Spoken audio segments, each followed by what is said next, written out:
Okay, I'll go ahead and get started. People will come on, I'm sure, as the presentation goes along, but I wanted to welcome everyone to this week's special presentation of NCLUG and NCDOT's OpenX Update Week. I don't know if everyone attended the OpenX week we had earlier last year, but we're going to give an update on that. My name is Brian Caldwell. I'm the chair of NCLUG. And NCLUG is proud to partner with NCDOT, North Carolina Department of Transportation, to bring you all these unit updates. So the first session we're going to have is an overview of OpenX products. It's a Bentley term now. If everybody's not familiar with it, it was ORD, but now they have an OpenX. So if you hear that term during the presentations this week, that's what they're just referring to, all the different open products. Today we are proud to have Jeff Garland with NCDOT. He's the OpenX ORD Implementation Manager. So he is going to give us an overview of all of what's going on, where ORD is at the time, and then we're going to have some unit specific presentations that will go more in depth. But before we get to Jeff, I want to give some housekeeping details. Most people have been through these, but we're going to, just for folks who have not, we're going to run through them real quick. This is all attendees are going to be muted. Anytime during the webinar, you can submit a question in the chat box, and as time allows, we'll field the questions to presenter. Usually at the end, or this depends on where it is during the presentation, but usually at the end. But be sure to put your questions in the chat box. We are recording this webinar. There will be a link after the event on the NCLUG website for you to view. But only PDHs will be given out until the registered attendees for the attending live. Let's see, after the session, we have an update on that. We're going to send out a link for PDHs. I think you have to fill it out. That's something new that just came up. So be looking for that. I think we say we can send it out to all participants. It'd be a PDH link. So be looking for that.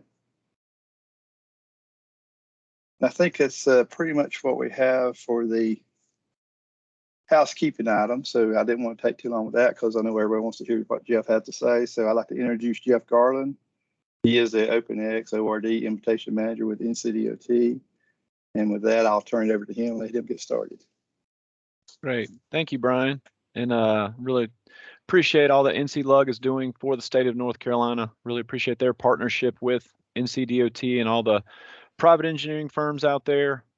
It's always good to have a forum and a community to speak with as we go along our journeys in life. Like I said, our professional careers are a big piece of what we do, and the work that we're doing with OpenX, the software platform to really help design and take care of our infrastructure in North Carolina, is critical. So I really appreciate everyone's support, and thank you for making the time today. I know a number of you have heard me speak time and time again. My messaging is pretty much the same as it has been.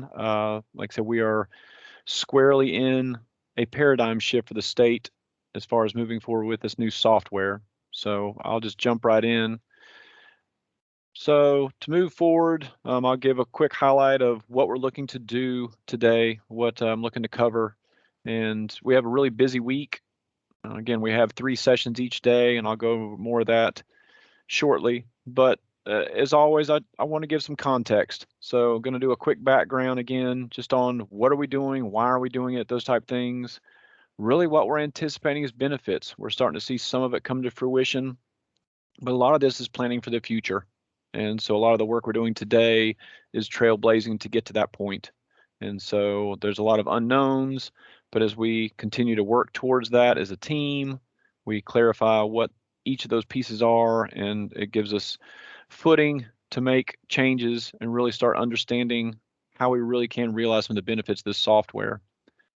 As always, I'm going to touch upon the team approach because I'm mostly just the facilitator and the organizer of a lot of really talented folks that do the bulk of the work. We have so many subject matter experts in their specific design disciplines and within the software world that it really is a collaborative, joint project, and I want to share in everyone's successes. And that's really what this week is all about, to talk about the successes we've had and the challenges we're still working to overcome, but it is a large team approach. I'll quickly talk over the overview of what this week will encompass. And then the plan moving forward, again, we are trying to make the best decisions month in and month out with how to truly implement this in the state and make the right decisions for our taxpayers, because ultimately we are public servants trying to serve the great citizens of North Carolina and really keep these roads and bridges not only up and running, but improve the throughput and their experiences as they travel across the state. I'll talk about some of the project conversion guidelines, and then Vaseem, who's assisting me day in and day out on this ORD implementation. He'll talk about some MicroStation Connect tips and tricks, and then we'll have a kind of a quick wrap up and talk about that external coordination, how you can get involved more, what we can look to do as a team. So that's roughly what we'll cover here today. Again, quick background, I show this slide on most of my presentations, but it really is a big shift for the department. Long story short, Bentley is discontinuing its older software. The V8i, the SS2, SS4 that the department's been using historically for a long time now. We're into the decades, plural, piece here. And what that means as far as our CAD operations, how we can really move forward with it. It is a major transition. It is a paradigm shift for the department, a different way of thinking about things. It's not really optional anymore. We are seeing this as the future of software. Again, the software itself, the older versions of Bentley are non-supported anymore. You can certainly still license it, still use it, but we really need to move towards the newer platforms, which is that OpenX, that Connect platform, which we'll talk more about. Quick background slide on the history of CAD. It's so new. If you really think about it, again, computing is new in itself. We all take it for granted. We all work with computers, but it really has only been since about the 1980s that we've had personal computers. So, I mean, we're like 40 years in, which is ridiculous. And so it's still a very much learning curve for a lot of folks, a lot of ways we're doing things. It has been exponential in the years past, but this is really a huge shift, similar to when we went from hand-drawn calculations and hand-drawn design to computer-aided design. And it really is that big. We're going from 2D to 3D, and what that means as far as how we can design things, what that evolution looks like. And this OpenRose Designer, the Connect Edition, is what the department's using. So we're very excited to continue that journey. So I mentioned paradigm shift. I say this each time, but I want us to think about it critically about what it really means. But really for the last 30 years or so, we've used CAD to produce the same flat drawings that we've created by hand. It used to be on Mylar. Really, it's those three different two-dimensional views. You've got the plan, profile, cross-section, which we all know, but we've almost taught ourselves to think two-dimensionally in those three views, where the human brain really naturally thinks in that three-dimensional type stance. And so it's really interesting to kind of be able to now start seeing it, using it, and really see what modeling can do to open up that type of evolution in thinking. So that 3D model centric really helps us get away from our current design flow, as I mentioned, where you have that plan, profile, cross section, that 2D design workflows. We're really trying to make that change, and we're seeing it in the software, where with ORD and the other OpenX platforms, you're really developing that model, and that model in turn can generate those sheets. And we've actually have a few production projects where that's exactly what we're doing at this point. The sheets, again, for the lettings for our construction firms at this point, still producing those two-dimensional plan sets, the PDF type flat black and white plans. However, they're coming from the model, and we're hoping for that consistency between them, which is something that's different. The fact that the design intelligence is stored within the graphical elements is huge, and the fact that GPK is really going away. It's all wrapped up in one as far as how we're doing this. These are all big paradigm shifts on how we've designed in the past. Again, benefits, I want to talk to them. There's a reason why we're doing this. And really, for stakeholders, I see it as 4 major areas. It's really going to benefit the designers, the PEFs, the consultants we're working with, the design engineers. It also has benefits for contractors, the construction industry, for the DOTs, agencies, and decision makers, and really for the citizens, if you look at those 4 general buckets. And the modeling evolution is really phenomenal. I mean, again, I know I just kind of put some general pictures to get us kind of chronologically to 2014 is this last one, but in the 2020s where we're at now, the modeling, you can get to points where you can't even discern what reality is from generated graphics, which is really phenomenal. The computing power is definitely there. So for our designers, again, we're moving this OpenX platform to really have benefits around designing and analyzing corridors, that immersive capability to really see it, touch it, that context type situation, and really understand the existing conditions. I mean, obviously going out in the field, seeing the actual context, what it really means to those communities is big, but to be able to 3-dimensionally have that in design through that during the design process has a lot of major benefits. It really helps us see and model analyze terrains in a much more efficient way.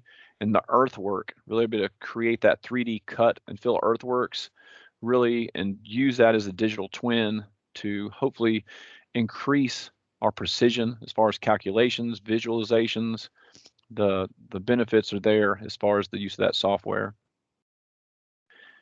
Underground is big. Conflict analysis, the hope is not only to be able to visually see above the surface, but ultimately below the surface. And a lot of this gets into our digital twin type thing and our as-built, and really understanding from a historical standpoint, how can we truly and accurately map what has been done, what exists beneath the surface. The more we can capture that 3-dimensional view and use that to our advantage, and that conflict analysis certainly benefits us as designers to be able to see that up front. So that will be an ongoing piece that we'll work towards. For our construction industry, they've had the technology around for years, and they embrace the use of models. Their automated machine guidance equipment on their downstream applications, AMD, they want that model. They have the equipment, they have the ability to really use with their GPS technology. So the quicker we can get to having like a central model of the truth, where it's like, this is the model design, and take that from design to the field and the equipment to execute, the quicker we can get to that, the more efficiently we get to that, the more it's going to benefit everyone. And that certainly benefits our contractors. Again, to the equipment they have, it's amazing, like the technology that just exists even in phones these days. I mean, these small computers that exist, but their ability to use their equipment that has this technology already and feed them the model. We're really working closely with the industry to try to capture what is that downstream entity that we need to really produce what they need in the field. And again, it's going to help across the board, finishing projects, improving construction efficiency, quality, safety, and really ultimately trying to hope reduce schedule, cost, and even environmental impacts. So again, lots of benefits there. From the agency side and DOTs, it's really a major communication tool if you really think about it. Most of our decision makers, legislation, agency leaders, they're not all necessarily engineers. There's a lot of non-engineers, and to really see a 3-dimensional model, a view, really helps communicate what it's going to be in context to that area, how it's truly going to impact those stakeholders in that area. So it helps our decision makers make better decisions, really helps inform them at a different level. There's so many benefits around how trying to use that 3D viewing can help them make quicker decisions too. Because once that design construction phase is over, and on the back end, once it's built, the model can still be used throughout the life cycle of a facility. And so it really helps on the asset management side for these folks. And it really helps start generating that digital twin technology, which really is that digital replica of potential and actual physical assets, which for an agency to maintain, that is critical.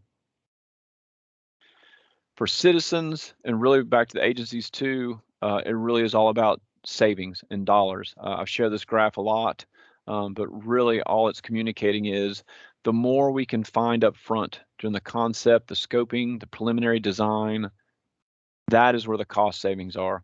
Once we're into the execution and the construction in the field, and you hit that fiber optics line, or you realize that you got to move parts of the structure or the indents on or the piles on structures, any changes in the field, the cost is exponential to what it is if you catch it early on in the design phase. So the more we can find that conflict analysis, understand from the beginning, that's where it's going to benefit our agencies, our citizens as far as taxpayer dollars, and really benefit all citizens of North Carolina. And really back to the non-engineer type thing, it's tough to really understand as a citizen, certainly the non-engineer types, what some of these maps mean, what these visuals are trying to tell you.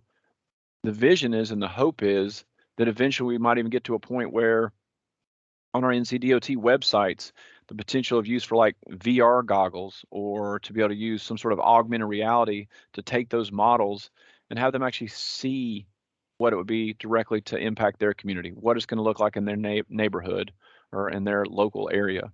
So again, it's a communication tool to really get towards that model. Again, like this visualization here, this is a computer generated model, but it's getting so realistic that you can understand and see what the designs will actually look like in your area. So again, just to go through some of those. I'll pause just for a second to really recognize the team again. I'm so fortunate to be back in the Department as a public servant and working with such a great number of subject matter experts. It's really those ORD working groups, those facilitators, those CAD coordinators that really understand the systems, that you have that mix of engineering design expertise and that mix of software understanding and really CAD type activities. Blend all that together to really try and drive this software forward. So it's a really great group. We work very closely with Bentley at this point. We welcome any and all questions. We actually have Ethan Schwartz on the call today, and he'll be part of the panel at the end for questions and presenting later today. That is really helping us move forward with this implementation. He is a full-time Bentley employee, but he's also committed full-time to working for the NCDOT at this point. There's a very strategic type investment by the department to have our embeds help us that way. So we are looking at ConnectORD 10.10 is the current version of software. We keep moving up with each of the updates at this point. I do recognize that there's recently last week, the 10.10.20 patch has come out, and that actually includes some of the hydraulic elements that we've been looking for and asking for from Bentley. So as we continue to test the software, Bentley is with us each step of the way to really help us understand how to use it and how to improve it so that it fits the needs of the NCDOT. And we use the OpenX term because it's not just Open Roads Designer. There's also Open Bridge Designer, Open Bridge Modeler, which obviously our structures management unit uses. There's Open Rail, Open Ground, which is the geotech portion that we're working very diligently to pursue, and we'll talk more about that during the geotech section. And then there's also Open Rail and other pieces, but really all combined with ProjectWise and other elements is how we're moving forward as a department. So for this week, just a quick snapshot on the screen. Obviously, you can go to the NCLUG.com website and go under events and register for each of these individually if you haven't. But today's overview, just going to go, we're going to go over some tips and tricks here in a minute with Vaseem, like I mentioned, for our users. But really for the rest of the week, it's going to be a lot of focus on CAD today, really talking about the workspace, training options, about ProjectWise, how the department is moving forward with the newer versions, some of the tips and tricks as far as using some of the pieces within ORD, etc. And then tomorrow, we'll really get into the location surveys, photogrammetry side of the house, utilities, and geotech, really talking about those areas and disciplines, where they're at, where they're headed, some of the challenges they're looking to overcome.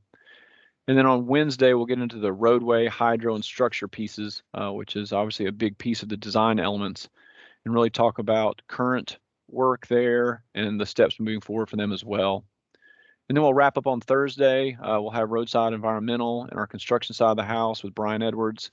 And then we'll do a wrap up that Thursday afternoon. And the plan is to bring in some of our PEF firms that are working on actual pilot production projects using ORD for the state and talk about some of their lessons learned and some of the tips that they're figuring out as they're pioneering the use of ORD within the state.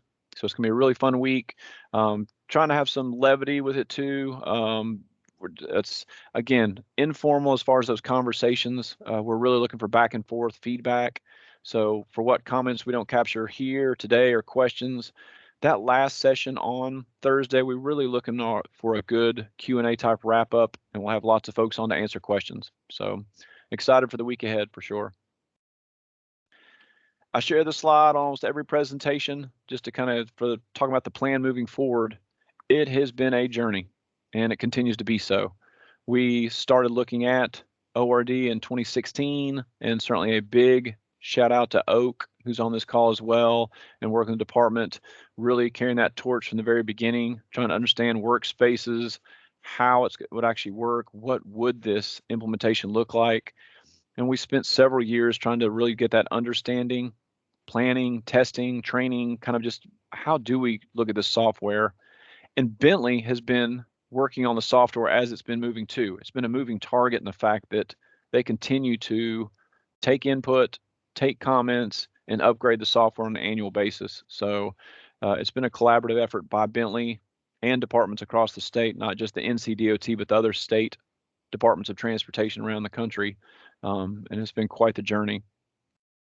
The last year or two, and it just happened to coincide with this whole COVID situation we've been in the last 2 years, but that's really been the focus where we've been implementing. We've done lots of true test projects, true pilot projects, really putting the software to use, and that's where we're learning the most right now. I do anticipate in the years ahead, potentially next year, even 2024 beyond, to start working closer with our construction industry and take some of these first pilot projects and really see what that model looks like in the field, and potentially have our first anticipated model delivery for projects for letting, to use the model as the letting in the years ahead, where it'll probably side by side with our traditional PDF black and white plan profile cross section type plans, but actually have the model be what is sealed and the letting behind that, which there's lots of details within that we're working towards. This is a busy chart, but I just put it up here. This is kind of a game board that certainly Jason Moore and I have spoken about over the years. And again, just carrying the torch, trying to figure out where are we at? How do we help each of the disciplines?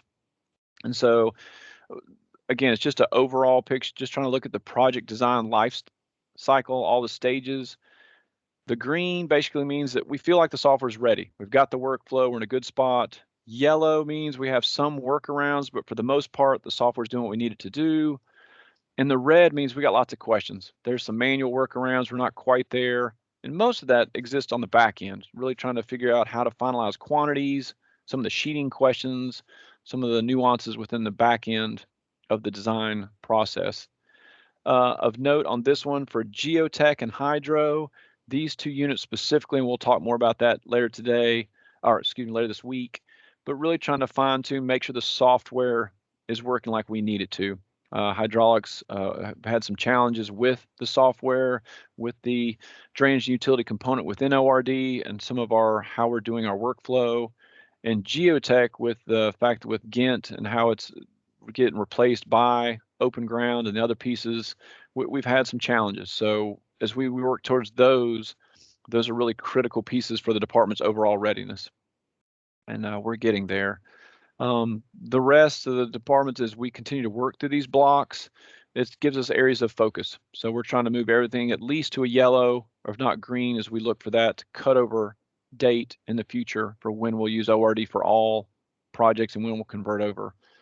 For now, most new projects, we are starting in ORD as far as our base mapping, our location surveys, our photogrammetry groups are in a good spot to use ORD for that base mapping. And then we're just working on the downstream from there. This is again more of a chart with the second half of all the different disciplines, units that we're working through. But again, lots of green, we've been doing lots of progress. Most of the red, where we're using manual, older processes, not really using the software as intended are on the back end around quantity and sheeting, which we'll talk more about later. So all that said, the big master plan is really for the rest of this spring and summer through the fall and winter.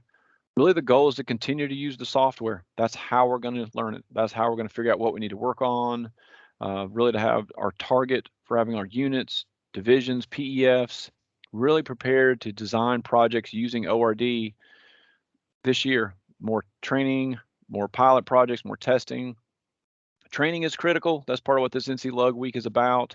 So we're continually trying to figure out what are the right training steps, what are the right training areas where we can help, not just the overall look at it, but specific to the disciplines and the units that need it the most. So we continue to look into that.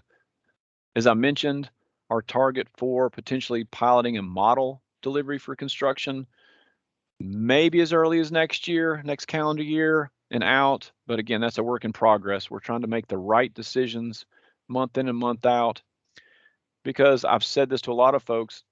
In essence, from a macro business engineering type standpoint for the state, our citizens are impartial. I jokingly say, whether we design it in crayon, a certain software platform, or others, at the end of the day, they want their roads and bridges operational. They want things open to the public. They want things to be done efficiently in a time manner. And V8I, SS2, SS4 is still a viable tool in our tool shed. So I'm not looking to just cut it off today. We need to do it in the right steps that really benefit our taxpayers. So we're trying to make those educated decisions each month. So we're getting there. As I mentioned, lots of test and pilot projects out there. Most of them are being used. Some of them are being done under 10.9, but a lot of them are done using 10.10, the version of the software.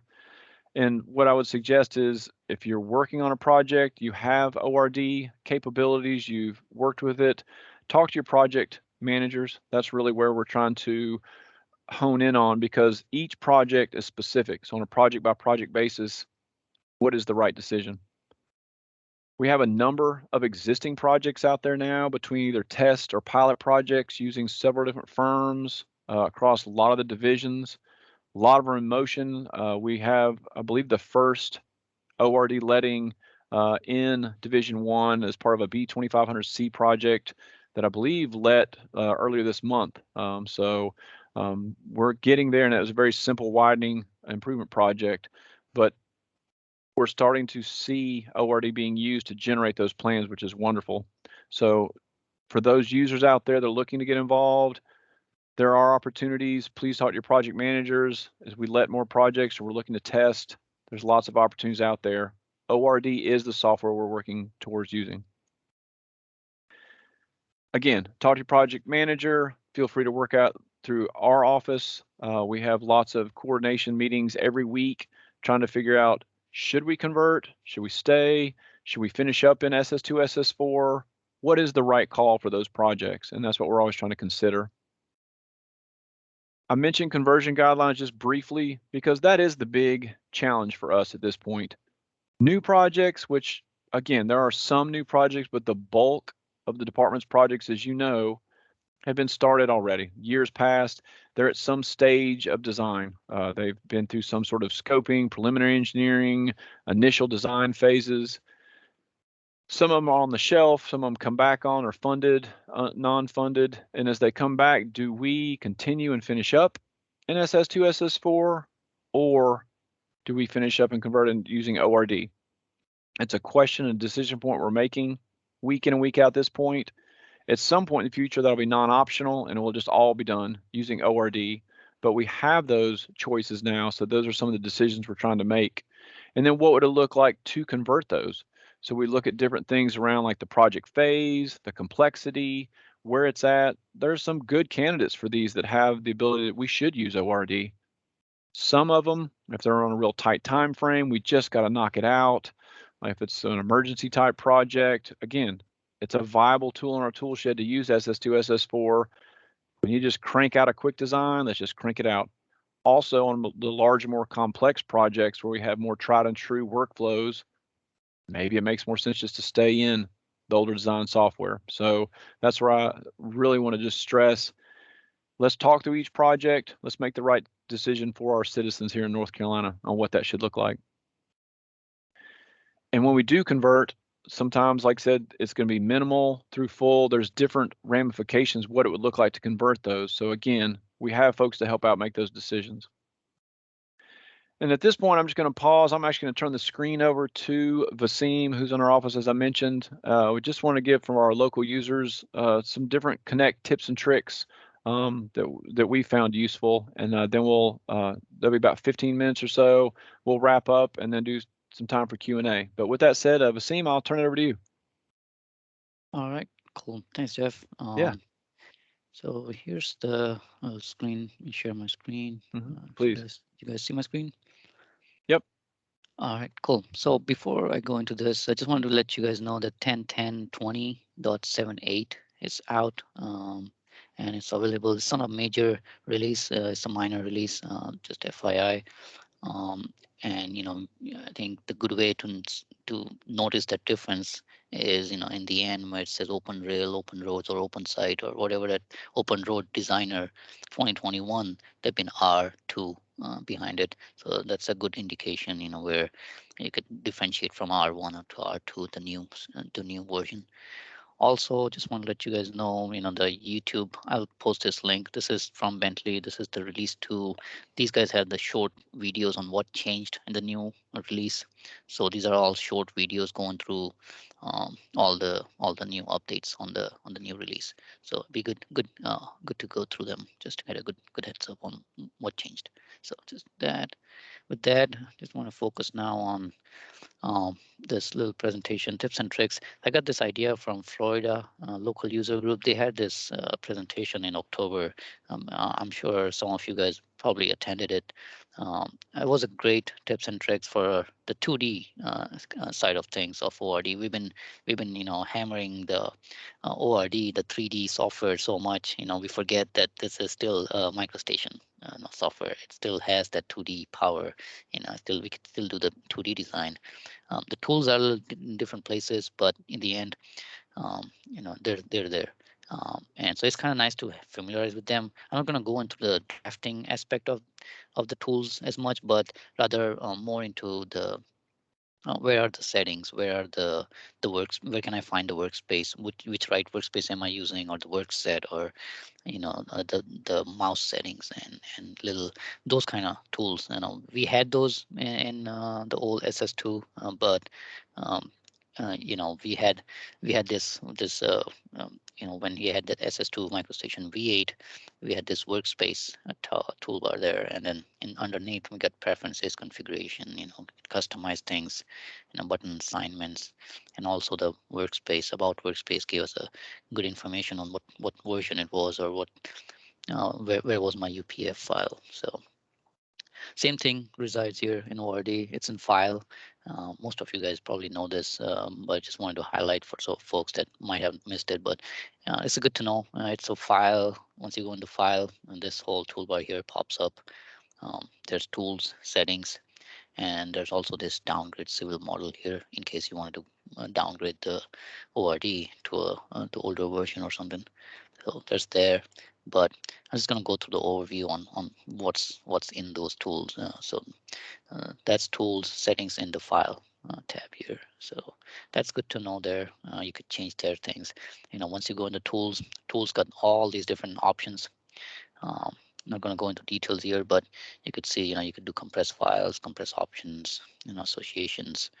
Some of them were already there in SS2, so it's just the location has changed.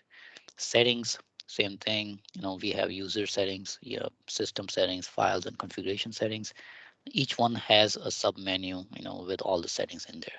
That's your all, the function keys. That's where we could change the function keys for, and the keyboard settings and the preferences. That's where the old V8 setting for preferences, same settings we used to have in our SS2 file. The same box appears in the new one in ORD. You go to File. Let me bring up the ORD file, tools, settings, and then preferences, and you get the same tool. So here, you could change everything. I'm used to this, so I know most of the folks change this a lot. Look and feel the tools. Um, Again, I would also like to point out that we don't want to customize too much of your the window, the ORD window, just because the more it is on a out of the box settings on here, it's easier for whoever's helping you, be it and IT, or be it somebody in your company or even in your unit. It's easier for them to find tools. I know back in the days, 10 years of my career, I always help people, but one of the frustrating part was just trying to find this little tool that I'm so familiar with, finding it on the left side of the screen, but the custom toolbar has it somewhere different. But it just takes a little couple minutes extra, but it's easier if you have it all standard in one place. So that's just FYI. But yeah, this is where you find all the tools, and you could change the settings here. Next I wanted to show was the about configuration. So once you go into the settings, user settings, you got all these settings here. Um, this is where I wanted to let you guys know, customize ribbon. You can customize them. I'd say don't do them too much, because then again, you don't want to customize too much of your ribbon. Every time you update your workspace, it might just go back to the original settings, and then you might end up just re-customizing it. Or you can save the files, the setting files, but then again, it might corrupt. So just stay away from customizing too much. Just keep it out of the box, and I think it's just a matter of getting used to the new settings. But with that, this configuration setting here, this is really useful when you hit the about configuration. It's same as in SS2 when we went to workspace and we had this about workspace. So I used to use this, and I'm sure others, when they used SS2, they always wanted to know where my UPF file is, or where my, what workspace or preferences, where are they located. So it was good location to quickly find or quickly tell IT, this is where my UPF is, and or here's my settings are. Same thing with ORD. Once you hit configuration, about configuration, um, you get this window. So, you get your CFG file, your work set, your location, your preferences. So it's a good quick snapshot. You could take this screenshot, send it to IT. This is what setting is on my computer. So it helps IT, know what kind of workspace you're using, what version. It's easy to help you with any problems you have.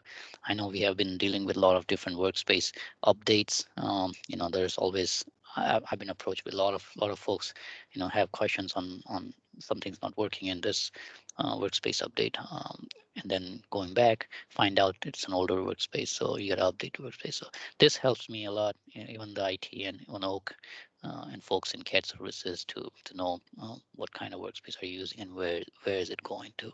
And I think later on, once we go deeper into the sheeting part of the project, this is going to play a big role on the sheet indexing, on where is the sheet index or where are your sheets located.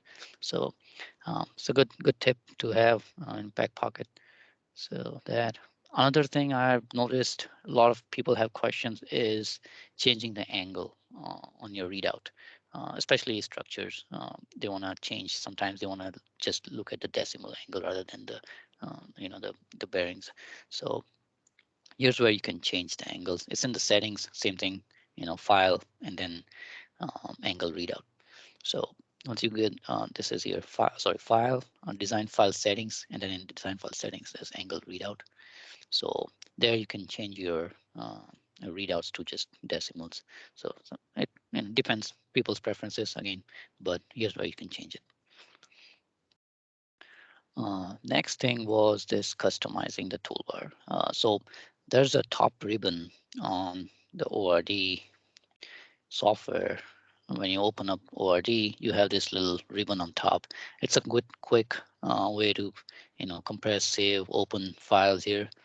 One thing I'd say, when you customize this little quick, what they call it, a quick access toolbar. So this quick access toolbar, whenever you customize it, just keep a little space between the save button and the undo button.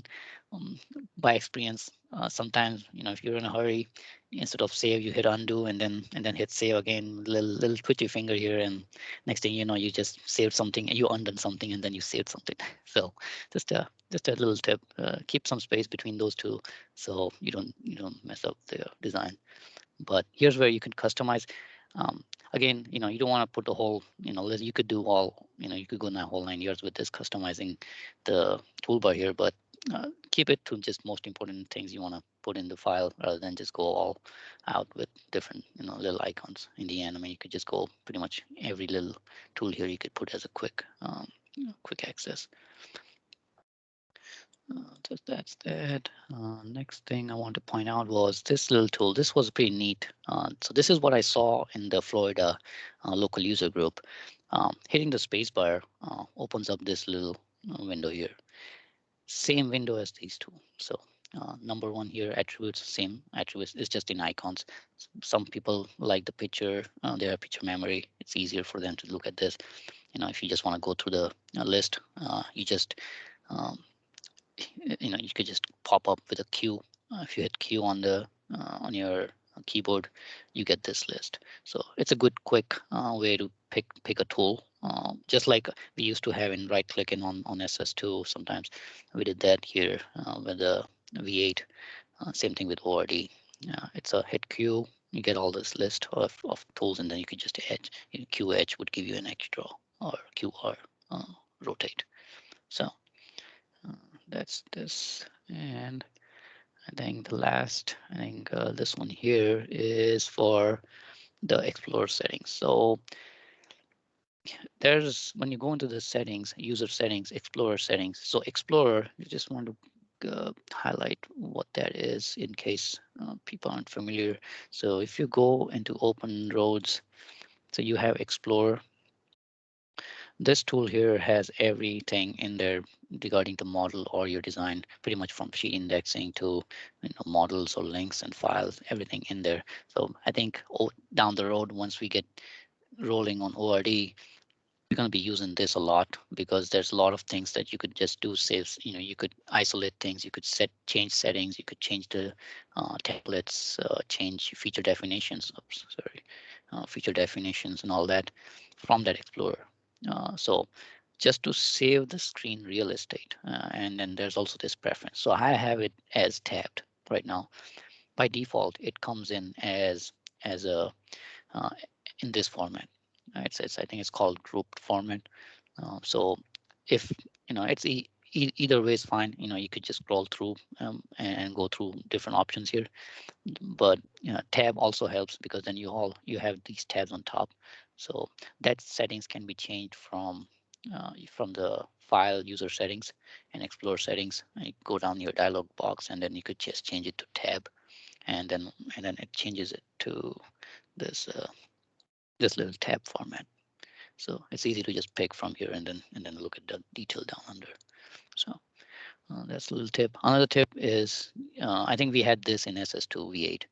Same thing, this little slide window. If you don't need it, you just put it in, unpin it. Same thing with levels, models, whatever. It kind of saves the real estate for your drawing, and you don't have to keep that clutter on top with all the level display and everything. So there's and then you could do is just hit pin, unpin. Like right now, if I pin it, it stays here and doesn't go anywhere. But if I unpin it, it stays there. It just slides out. So it's a good way to save some screen space. So I think that's it. And so there's that. Again, same thing. The group panel with this one here, different displays. Tab panel gives you this.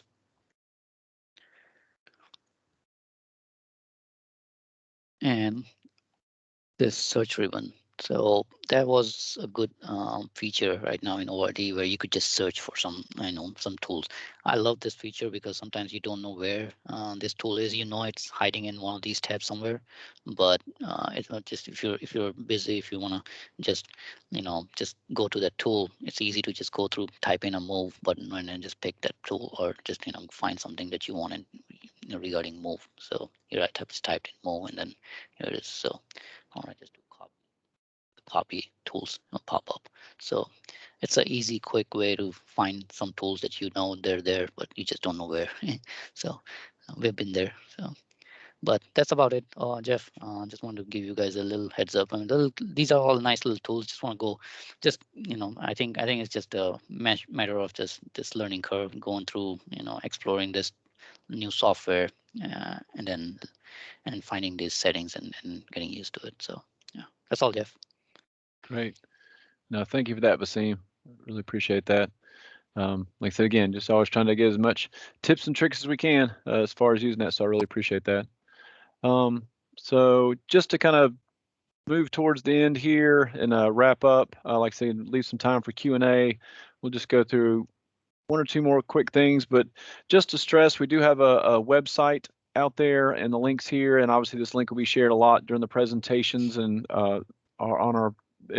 you can find it in a number of different ways. But long story short, all this internal work we're doing as a department, we really have to figure out the best ways to work efficiently in a multi-pronged approach with all our external partners. So I can't stress enough how much I'm looking for input and guidance, thought leadership. I know a number of firms are really setting up their own ORD workshops, their own work groups, trying to really learn the software. I know it's being used in other states. We're trying to learn from other state DOTs and firms that are using ORD in other states.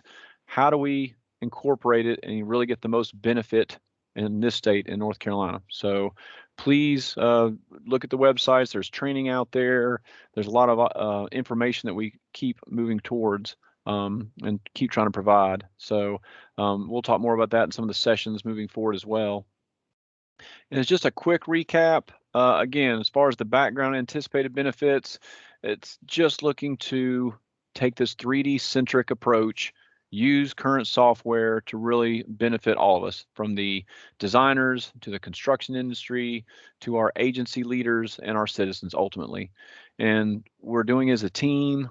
We're all about collaborating, trying not to do this in a silo. We're trying to be transparent in every turn. We're trying to openly talk about what we do know and openly talk about what we don't know, and trying to figure out with Bentley how to fix these things, how to work in this as a collaborative group. And moving forward, we're getting there. We've made a lot of strides in the last several months, in the last year or two. We're getting more comfortable using the software, but we've got to use it.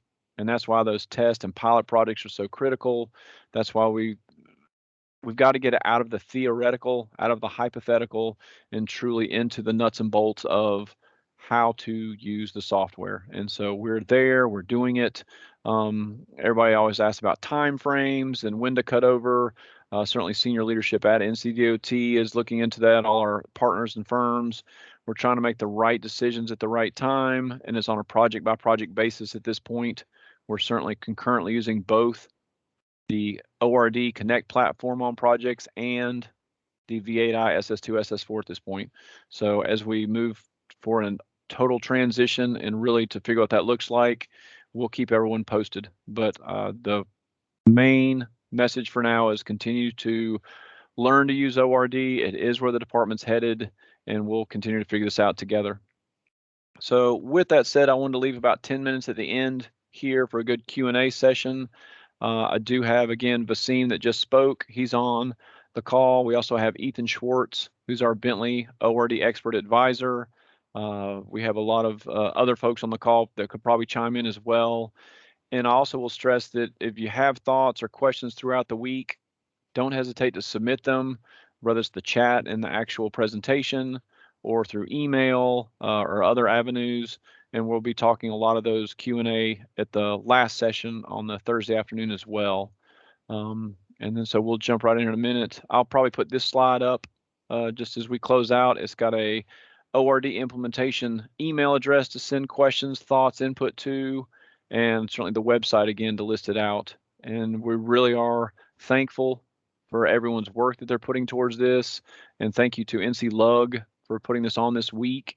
And we look for some really good, candid conversation with everyone on how to best approach this. There's no roadmap for this that I can just look at and say, oh, we just do steps 1 through 1,000 and this is it. We're trying to figure out the best implementation steps each day. So we welcome input. And with that said, I'll pause. And Brian, I'll turn it back over to you to facilitate any Q&A that we can do here for the last bit. Oh, thank you, Jeff. I appreciate it. Thank you, Vaseem. I really appreciate it too. And I'll back up what Vaseem was showing that, you know, we sometimes we get so overwhelmed by ORD and the new, the new tools we have, we forget that all the old tools are still there. Mm-hmm. The icons look different. That they may work a little different. There's new options with them. Some of them are connected, but the tools are still there. You just kind of have to learn how to use them in the ORD atmosphere or how they interwork with all the other OpenX products. So just remember that. Don't get too overwhelmed with all the new tools. Just remember some of your old tools are still there and go looking for them. I appreciate you saying bringing that up. Mm-hmm. I've done the same thing. Sometimes I get so involved in ORD, I just forget draw a line tool still there, or place text, copy parallel, all those things are still there. Yeah. Right. But I think we do have one question from my left. He wants to know what is Bentley's plan to support SS3 and SS4? They have indicated they no longer support this, so how is this moving forward? That's a great question. And Ethan, I know you're on, and I know you are just helping with the implementation. You're not a customer account rep, but like I said, I know everyone has a customer account exec from Bentley that they work with as a firm and the DOT. But our understanding is that, like I said, from a department or from a company standpoint, from Bentley, yes, they're moving off of supporting the older software, and they're certainly quote unquote pushing everyone to the newer platform. But obviously my understanding is that we can continue to still license it. There just won't be any new upgrades, patches, fixes, and then we're hoping that there won't be any catastrophic changes in the thing. Like I said, I always joke, if there's one bad, like a Windows environment or something that changes, or some of the older software may or may not work. So we're trying to take that as a risk element to figure out. But Ethan, anything to add to that?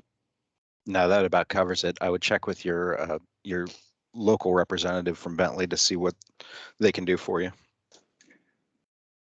I'd like to follow up with that too, Ethan. How about security patches and things of that nature for Windows? Is Bentley still going to continue to, I use the word fix, but fix any of those problems that may arise with Windows 10? Now I know Windows 11 is coming out, so does Bentley have a idea of what? To be honest with you, I'm not sure what the plan is, but I'm pretty sure that they're going to keep up with the latest Windows. So they'll be moving to work on Windows 11 and keep those patches up to date. Okay, it's good to know. Excellent. Again, I know in a large group, a lot of folks don't like to ask questions. That's why we have several places you can post a question in the chat. You can also send a question in, email.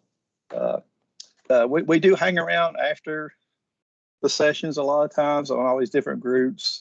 Not forever, but if you really don't feel comfortable asking a question in a large group, I know how that is with conferences and things. Just either try to email it or just hang around a minute or two after, and we're more than willing to help anyone. We've all had these questions. I mean, Oak's used the software for a while. I have. Several other folks have used it for a while, and we've all asked the same questions. Everybody's, it's new software for everyone. Mm-hmm. So, we may ask the question a while ago, but everyone's gonna have the same questions when they actually start using the software. So, don't feel uncomfortable answering the questions at all. It's better to ask that question, get the answer, than try to figure it out yourself sometimes. So we welcome all questions for any product or. Yeah, and the challenging thing too, Brian, is going to be the SS2, SS4 environment was such a kind of stable, non-dynamic, non-changing environment and atmosphere for years, and so right. You had a very stable workspace, you had very stable workflows.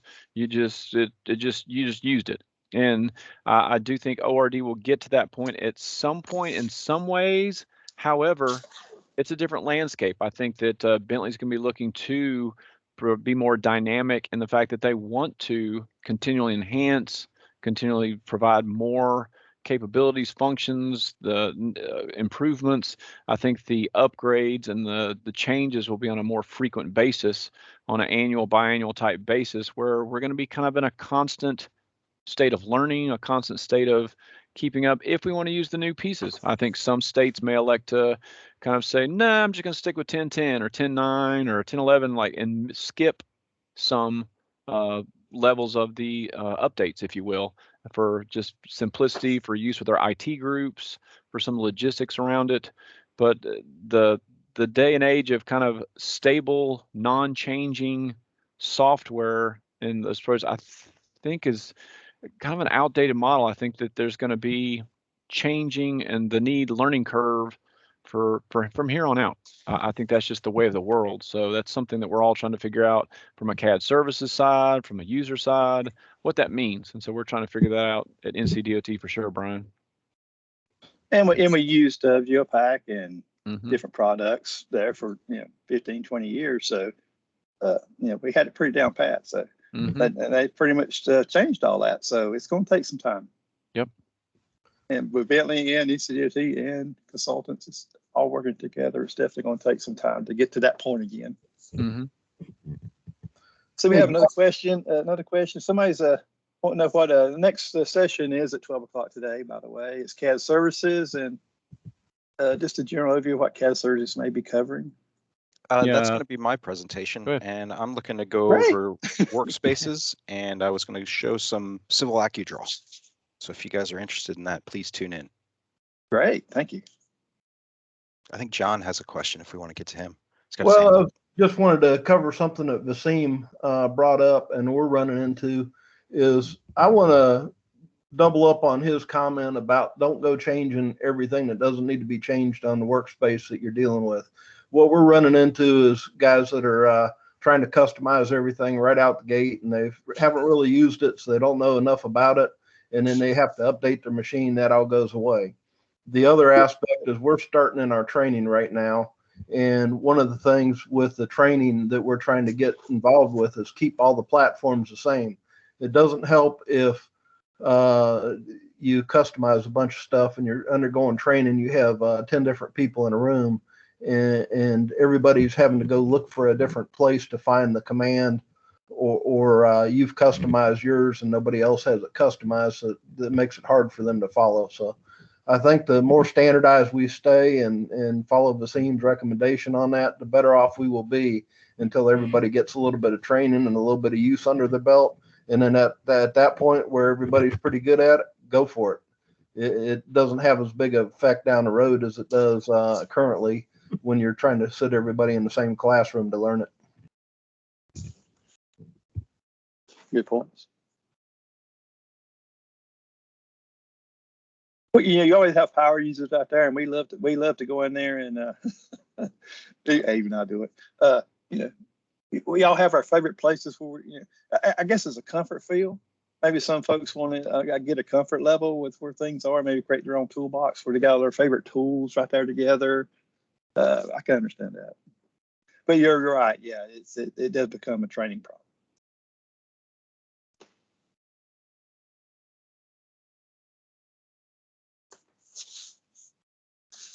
Great. Well, Brian, we certainly appreciate the time and look forward to all the other sessions this week, and really thank everyone for joining for sure, Brian. Oh, thank you. And like I say, we're usually around. Be sure to email or get in touch with us if you have any questions. I'm sure during the week, everyone's going to have a lot of questions that come up, maybe even about the new patch that came out, or just general questions on some of the topics. We welcome everyone joining in this morning. I know it's Monday morning, it was early, so we really appreciate everyone showing up. We had a great turnout, looks like, so we look forward to the week, and like I say, we'll be here for a few minutes if anyone has any questions, and we'll wrap it up. Yeah, I think Gary has his hand up.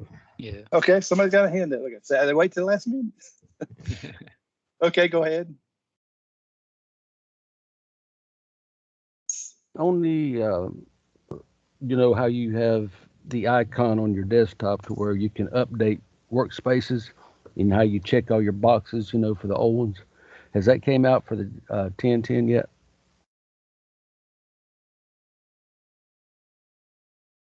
You mean Update Connect or Update Workspace?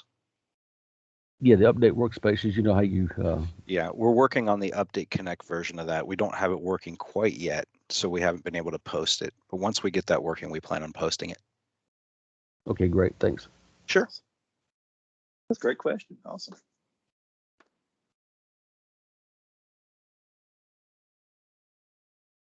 I remember that old tool.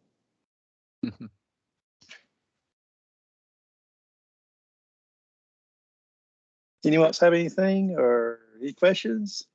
It's a great time. We got a lot of resources here. I guess y'all are recording all this, right? Yes, we are. Recording's still going.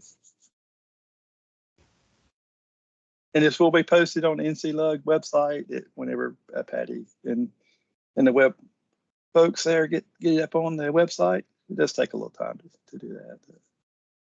If you don't see it right away, it will get up there. I guess for all week, because there's going to be quite a few sessions this week, so someone have to do that all week. So just be a little patient.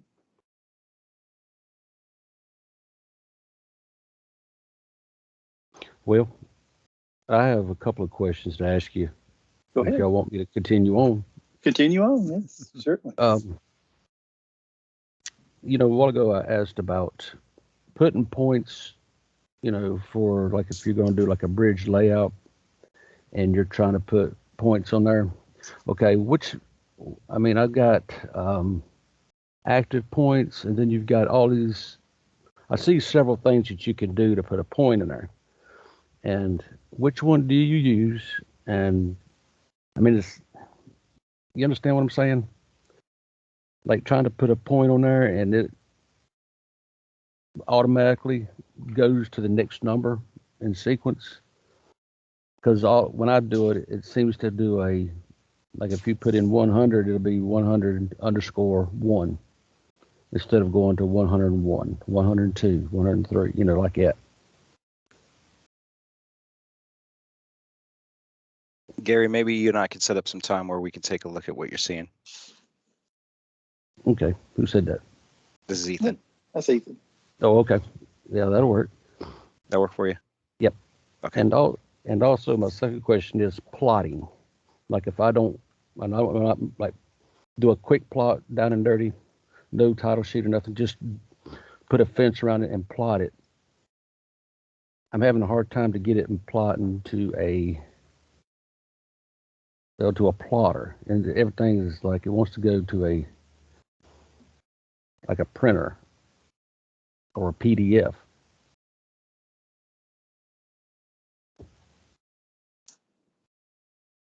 That's going to depend on which print driver you're using. A lot of times nowadays, people just print a PDF and then print that off at the plotter.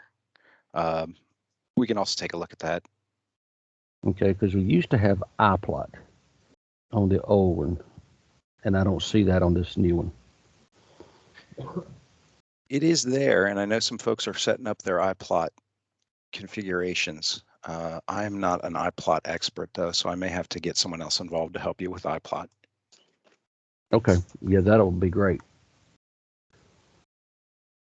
And that's all the questions I have. Okay, shoot me an email, Gary, and we'll set up a time to talk. Okay, thank you.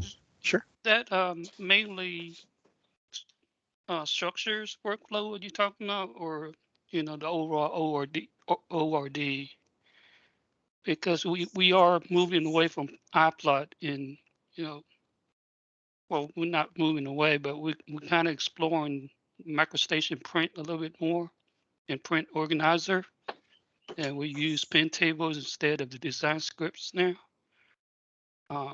So that is a direction change we are moving to, but eventually we are thinking about using both iPlot, which is project-wise based, and then MicroStation Print also, which is working more user-friendly, because the comments we received from the firms was print was free, so we prefer you to develop the MicroStation Print, where iPlot costs us a little bit more, and the the private sector. But yeah, both should work though. The other question you had earlier, the incremental of the point name, that's Ethan. I would think that would be just, you know, starting a seed feature definition name. Mm-hmm. Yeah, and then it will increment by one. Should increment from there, right? Yeah. I want to see yeah. which feature definition he's using. Yeah, that should be easily be solved that way, because that's how it works with our, you know, feature definition with your EOT line, or so it just increment by one every time. Right. That's what I would expect. Okay. Thank you. Yep.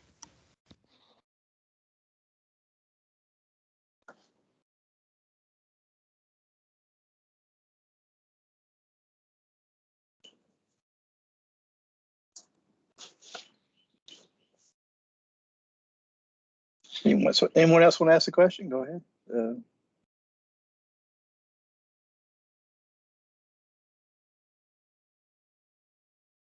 It's just may not be a specific question. Maybe you just want to ask a question where something's at, or they're going to implement something like we was talking about project wise, things of that nature. So be sure to write down your questions all week long, and like I say, there's a Q&A session at the end.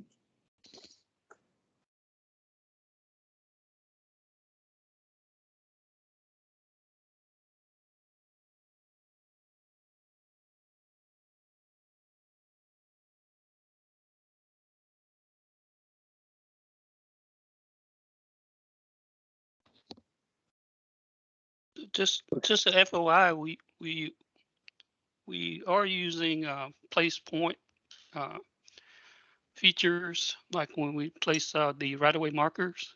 So when we place the right-of-way markers, it is placed in the 2D design and the 3D model.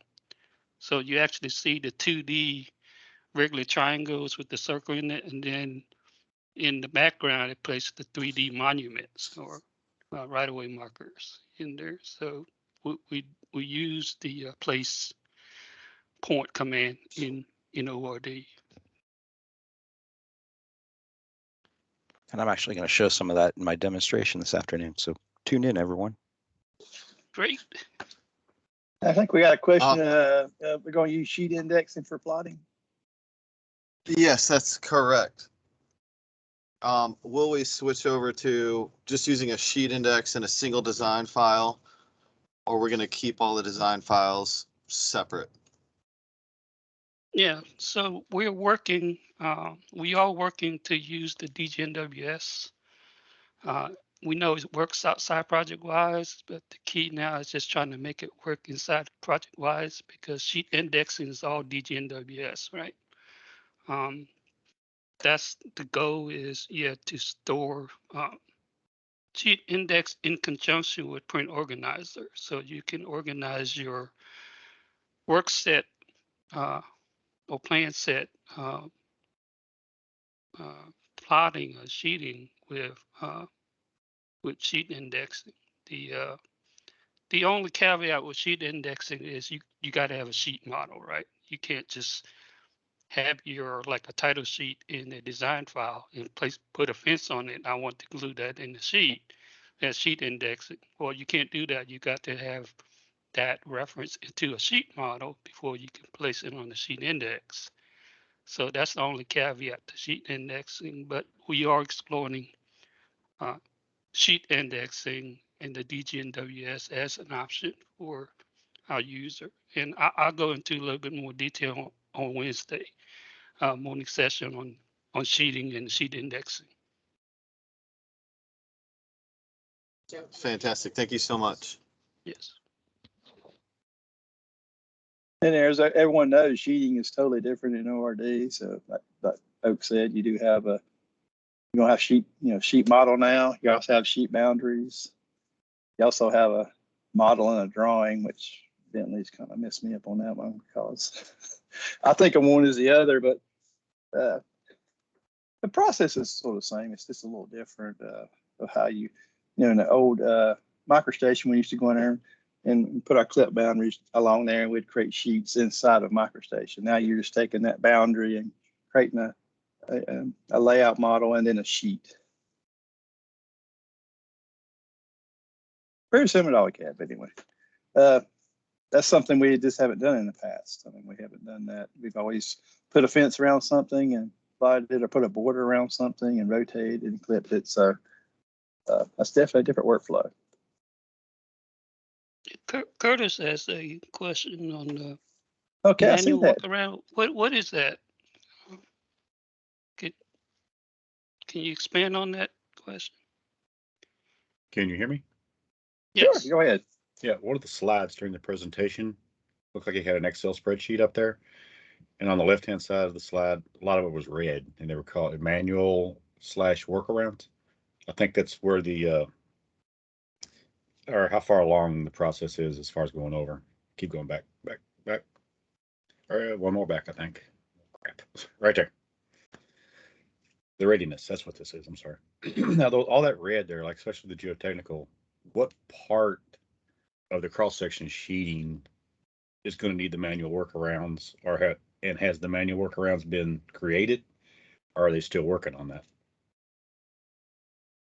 Any of the reds actually. I mean, Sure. And those are great questions. And Vaseem, Ethan, if you want to take a little bit of this stuff, and then during the geotech session, we can also talk about some of their current workarounds. But Vaseem, Ethan, you want to poke at that a little bit? Also for CAD services, just anything. I asked geotech. Oh, sure. That's what I do, but any of it. I guess just saying, if I'd come up with a workaround, how would I present it? And how would I know which workarounds you would need assistance on, or would Sure. want to even see? So each unit is going through and setting up their workflows as we speak. Most of them are well into the process, and this is just kind of what that documents. The red manual workarounds, I believe each unit will document in their unit specific training. So they will have a workflow for you to work around the issue in ORD. But some of these are changing with the new version of ORD. Some of these are going to be updated. And I believe as each unit works through some of the problems with Bentley, we'll be able to change some of these to yellow or green. Yes. Okay, so essentially they've already been solved. They're in flow. Yeah, like I said, Yes. again, I'm hoping to change these tiles to yellow and green as quick as possible. We're working on it. Yep. Yeah. So like in roadway, there's the red for like, estimation, cost estimation, and item types. And we just began developing item types, so we don't have an answer for it now. So it's a manual workaround for now. Just do your calculations, like what we did with V8. Not even V8, but just probably got to manually count certain things and so forth. But the process is not there yet, so that's why we have a manual workaround or things that you have to do in between time to fill until we can develop these things. Okay, thank you.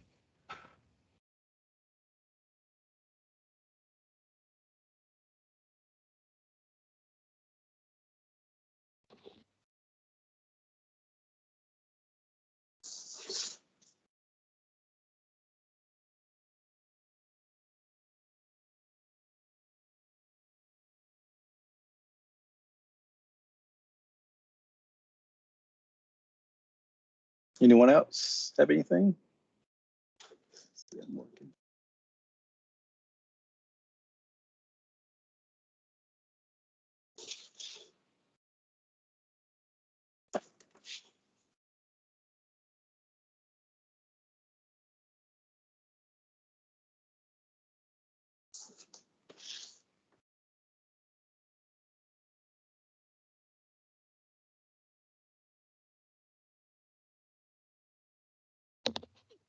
Yes, just want to add, Silver Equidraw will be a very good presentation that Ethan's doing. That's something that if you guys were in a Geopack DP station offset command, I think the Silver Equidraw would solve some of that problem. So definitely, I agree with you. It took me a minute to get used to that. especially if you're Yeah. a geopack user. It's not the most friendly tool. It's not It's very the most intuitive. friendly tool. Yeah, Yeah. very But true. it can get you out of the bind. Yes. It does have some civil, because everybody thinks of AccuDraw, but it does have some civil components to it.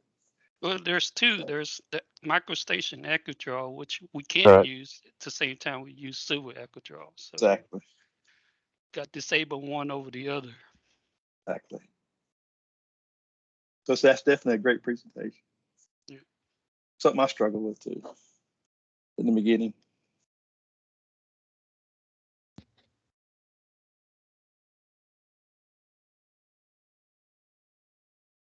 Well, Brian, I'm going to propose we wrap it up, and we'll get more questions as we move forward in the week and get everybody on to their next sessions. And obviously, we'll be back on at noon for our second round.